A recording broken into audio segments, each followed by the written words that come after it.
There we go. I guess I lost live stream there. Oh, that kind of sucks. I don't know where you guys cut off at because I just kind of go on my rants when I get going here. Let me give it a minute here. Can someone tell me in the chat where I was talking last when I let off?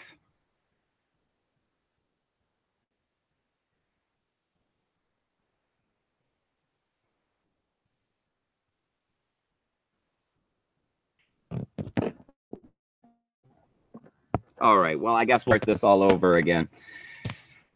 So, all right. What are we looking at here for news on Bitcoin and coffee? Well, we got a situation that it looks like the government and regulation has slowly been trickling in.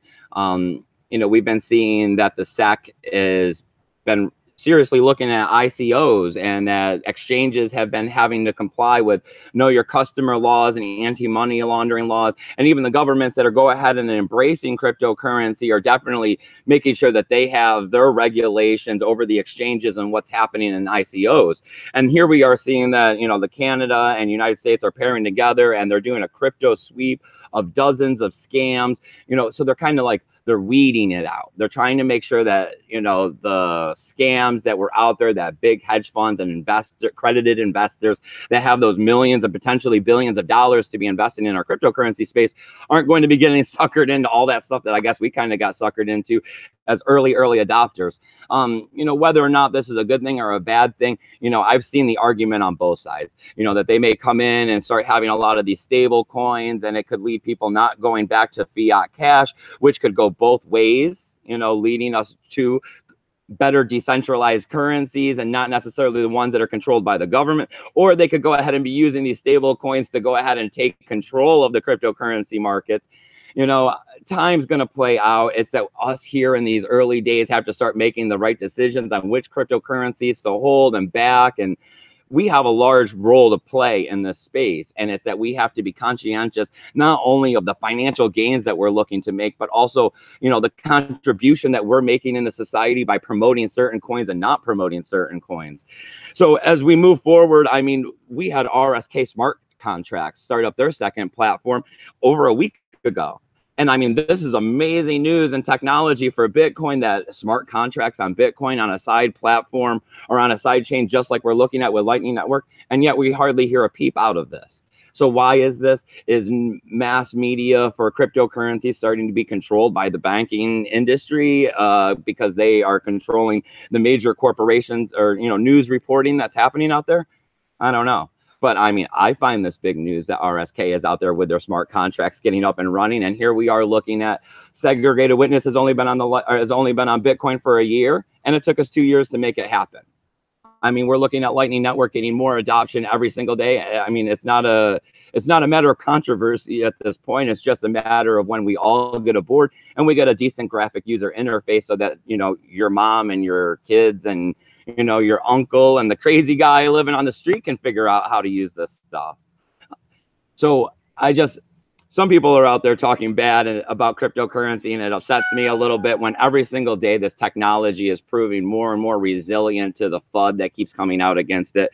So, all right, what else do we got going on? Well, we got that Parity was forced to shut down their ICO passport due to European data laws. They're going to go ahead and try to fight this, but as always, court battles take a while to, get through the system. It's one of the things that we're fighting here in cryptocurrency is the slowness of the red tape that happens out there. I've seen an article this morning about Argentina using Bitcoin as a way for cross-border payments.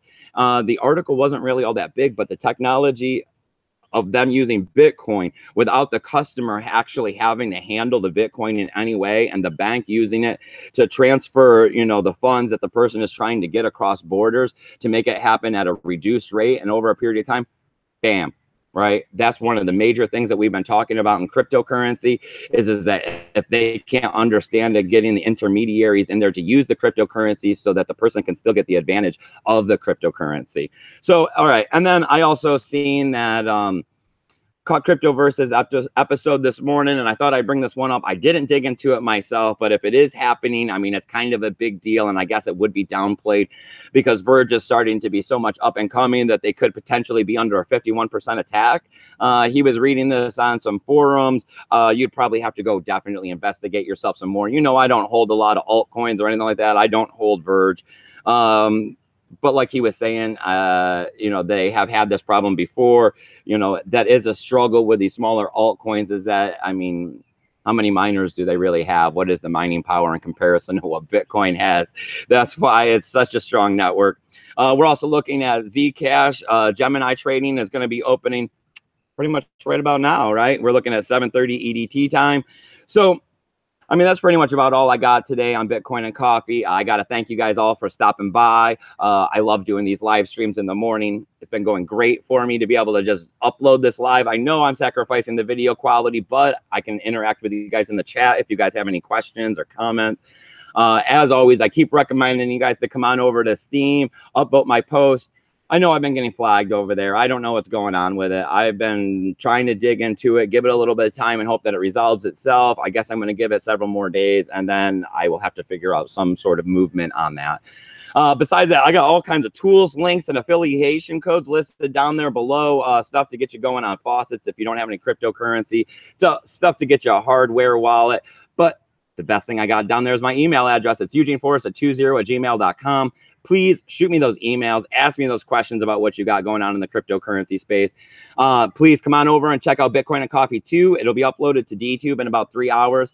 You happen to get a sneak peek preview of it over here on YouTube because DTube was down yesterday and I had to get going. I had work to do, so I just went ahead and uploaded it there. If you liked what you saw, please come over to DTube and steam it and check that out. But as always, you guys, keep your Bitcoin safe.